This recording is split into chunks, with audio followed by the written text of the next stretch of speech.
नितिन जी, बहुत सारे चैलेंजेस आए हैं, आएंगे, आते रहेंगे। आपने चुनौतियों की बात की, तो इस वक्त एक सबसे बड़ी चुनौती आई थी, जो है आप विमेन्स रिजर्वेशन बिल लेकर आए, पारित कराना चाहते थे, पर वो पारित न हो सका।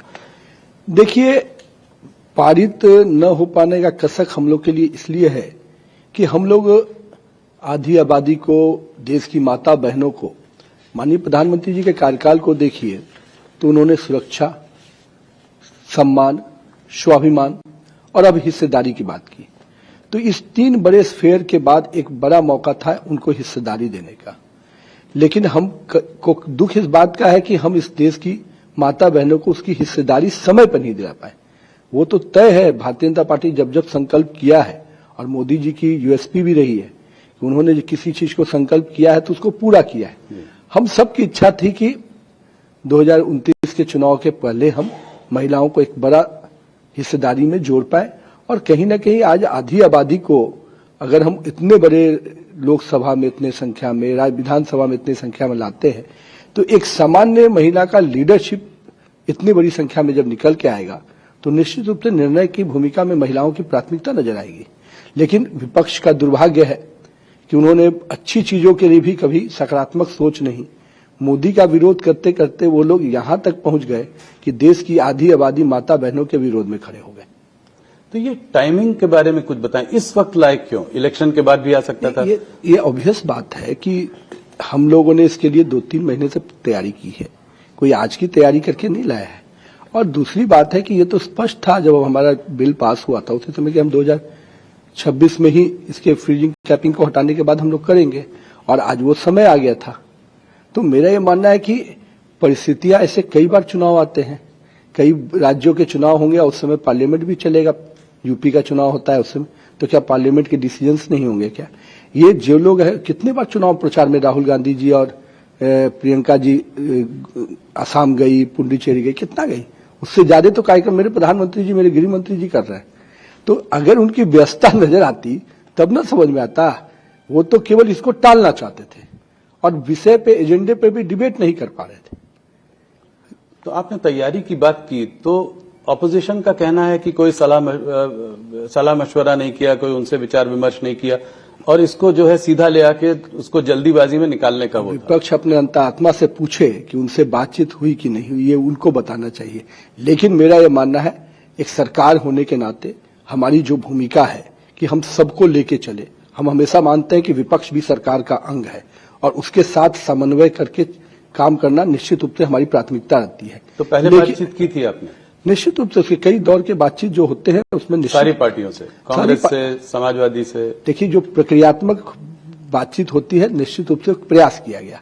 अगर उनके मन में था कि इसकी क्रेडिट किया जाए तो प्रधानमंत्री जी ने हाउस के फोरम से कहा कि हम आपके नाम का एडवर्टीजमेंट भी दे देंगे कि आपके ही सहयोग से हुआ। लेकिन उनको नाम से ज्यादा मोदी के विरोध में ध्यान रहता है। तो अपोजिशन का कहना यह है कि ये अगर आपको रिजर्वेशन देना है 33%, तो ये दे दीजिए, इसमें क्या दिक्कत है? जितनी सीट अभी है पार्लियामेंट में उसमें दे दीजिए, इसको रोक। इसमें सीट बढ़ाने और डिलिमिटेशन की बात कहां से आ गई?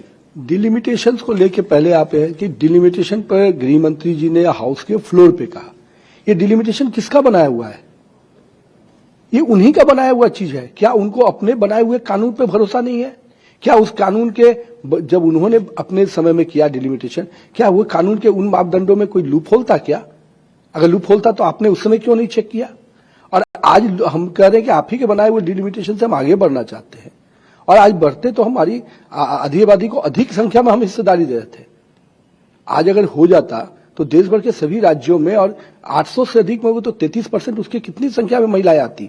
मेरा ये कहना है कि वो जो खेल खेल रहे हैं कि ऑब्वियसली ये अनुपात जब होता तो किसका परेशानी होती। आज हमने साउथ और नॉर्थ की जो खेल उन्होंने खेला, उसको भी प्रधानमंत्री और गृह मंत्री जी ने जितने बढ़िया से हाउस फोरम पे कहा कि आप आइए ना, हम अमेंडमेंट करके आपको और संतुष्ट करने को तैयार है। लेकिन उनका विषय संतुष्टि नहीं है, उनका नकारात्मक सोच है, और जिस सोच के साथ उन्होंने इतनी बड़ी संख्या में महिलाओं की हिस्सेदारी को रोका। उनका कहना यह है कि ऑपोजिशन और राहुल गांधी बार बार ये कह रहे हैं कि ये डिलिमिटेशन जो है, ये आप इलेक्शन कमीशन और एक रिटायर्ड सुप्रीम कोर्ट जज की कमेटी से जो आप लोग करेंगे, और ये जेरिमेंडरिंग जो है ये कहीं ना कहीं वो शक की निगाह से देखते हैं कि कुछ सरकार ऐसा करेगी, इस तरीके से कंस्टिट्यूएंसीज को बांट लेगी? मेरा ये कहना है कि ये डिलिमिटेशन कानून किसने बनाया? हमने तो नहीं बनाया, आप ही के समय बना। और इस कानून के दायरे में जो चीजें आती हैं, इसके पूरे फॉर्मूला है, कोई इसमें चेंज नहीं कर सकता। उसके फिर वो, और ये पूरे हाउस में आने वाला था। इसमें ऑल पार्टी की कमेटी के मेंबर होते हैं, हर संसदीय क्षेत्र में कमेटी होती है। ये कहीं कोई ऐसा फॉर्मूला नहीं है जो पहले नहीं बना है। पीछे अगर डिलिमिटेशन है तो मैं तो पूछता हूं कि ये आप ही के बनाए हुए कानून पे आपको क्यों सवाल है? तो अब आगे क्या होगा? आगे हम लोग बढ़ेंगे, निश्चित रूप से समय आने दीजिए। एक बार सेंसस होगा तो फिर आगे भी हम लोग बढ़ेंगे। तो इसके बाद सेंसस होगा, उसके बाद जो है डिलिमिटेशन होगा। इस पर आपकी क्या प्रक्रिया रहेगी? ऑब्वियसली जो प्रक्रिया के साथ अब जाना पड़ेगा। हम लोग सोचे थे कि ये समय रहते होगा तो हम समय डिलिमिटेशन भी करेंगे, सबको एक प्रॉपर प्रोपोर्शनेट में जो हक मिलना चाहिए वो भी देंगे, और कहीं ना कहीं महिलाओं का जो अधिकार है वो समय पे मिल जाएगा। जो 50% ज्यादा सीट देने की बात थी ऐसे राज्यों को जहां पर आबादी कम बढ़ी है, तो उनको ये नहीं मिल पाएगा? नहीं, अभी ऐसा कुछ हम नहीं कर सकते। तो सेंसस होने के बाद जो उसके पॉपुलेशन के साइज आते हैं और उसके बाद उस अनुपात पर निश्चित। लेकिन ये परिस्थिति किसने पैदा किया? ये परिस्थिति जिस बात की आप चर्चा करी, किसने पैदा किया? आज जब गृह मंत्री जी ने सदन के फोरम में कहा कि हम अभी तय कर देते हैं, तो ये तो उनको स्वागत करना चाहिए था। मैं मानता हूं कि साउथ के लोगों का हक की मारी भी किसी ने किया तो राहुल गांधी और उनके कुनबा डीएमके लोगों ने मिल के किया। आज साउथ को परेशानी में डालने का काम किसी ने किया है तो वही राहुल गांधी ने किया है।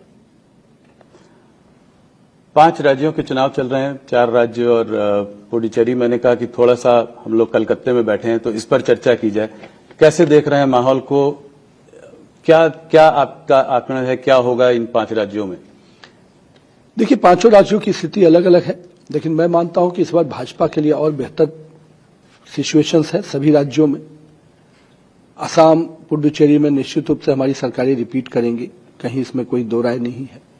बाकी 3 राज्यों में पश्चिम बंगाल आपको आश्चर्यजनक रिजल्ट के साथ सामने आ रहा है, और यहां पर मैं मानता हूं कि सारे जो भी टीएमसी और कांग्रेस के जो खेल थे उस सब से बाहर आकर जनता इस बार भाजपा की सरकार बनाने जा रही है। तो असम, पुडुचेरी में सरकार बनेगी और आप कह रहे हैं कि बंगाल में भी सरकार बनेगी? 100% अब जो सिचुएशन बन रहे हैं और जो जनता का मूड दिख रहा है, पश्चिम बंगाल में भारतीय जनता पार्टी की सरकार बनने जा रही है। तो पिछली बार भी माहौल 2021 में भी था कि भारतीय जनता पार्टी की सरकार बनने वाली है। इस बार 2021 से क्या अलग है? क्या भरोसा दे रहा है आपको कि इस बार आप सरकार बना लेंगे? देखिए, पिछले बार भी जितने गुणात्मक तरीके से हम आगे बढ़े, 3 से 77 सीट पर आए, अगर उसी स्पीड को अगर हम मेंटेन करें तो इस बार तो 100% हम अपनी सरकार बना रहे हैं।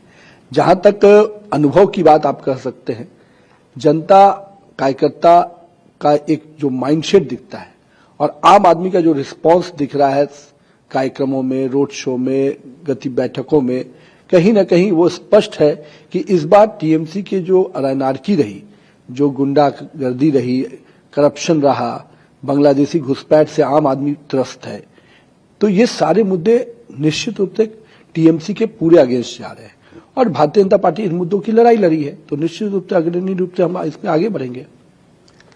तो टीएमसी का मानना यह है कि भारतीय जनता पार्टी सिर्फ 150-160 सीटों पर चुनाव लड़ रही है, क्योंकि बाकी 90 से ज्यादा सीटों पर माइनॉरिटी जो है प्रबल है, उसका जो है वोट शेयर 40-50% से ज्यादा है, तो वहां जीतने की कोई चांस नहीं है।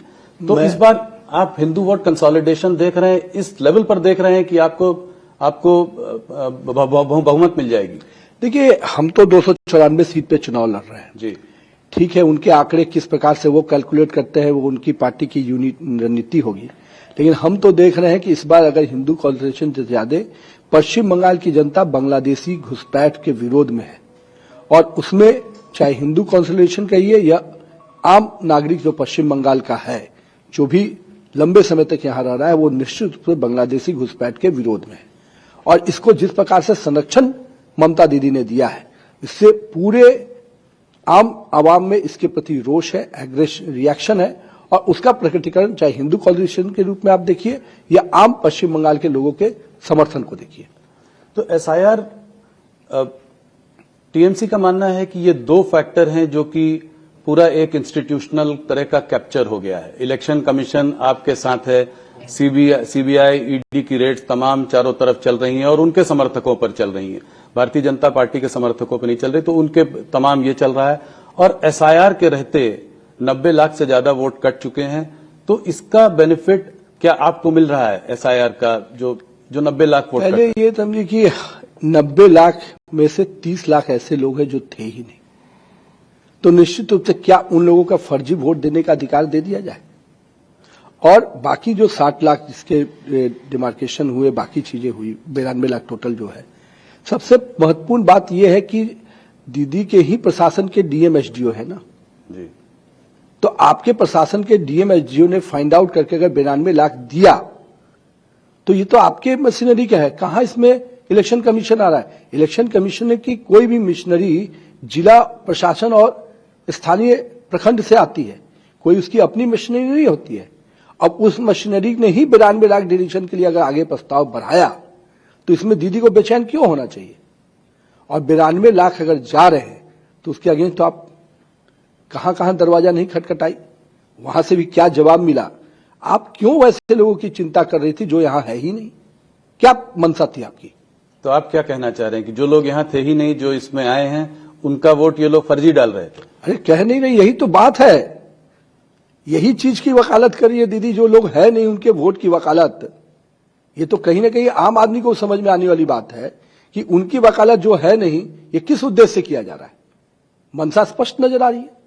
वो कह रहे हैं कि माइनॉरिटी वोट बैंक से आपने जो है वो काट दिए हैं, तो इसलिए उनके जो वोटर्स थे वो उनका आप काट कर जीतना चाहते हैं। बांग्लादेशी घुसपैठिए जो होंगे निश्चित रूप से उनका नाम कटेगा। अब वो माइनॉरिटी है कि मेजोरिटी है ये वो समझे, लेकिन स्पष्ट रूप से हम इस देश के नागरिकों के प्रति जवाबदेह है, हम विदेश से आए हुए बांग्लादेशी घुसपैठियों के प्रति जवाबदेह नहीं है।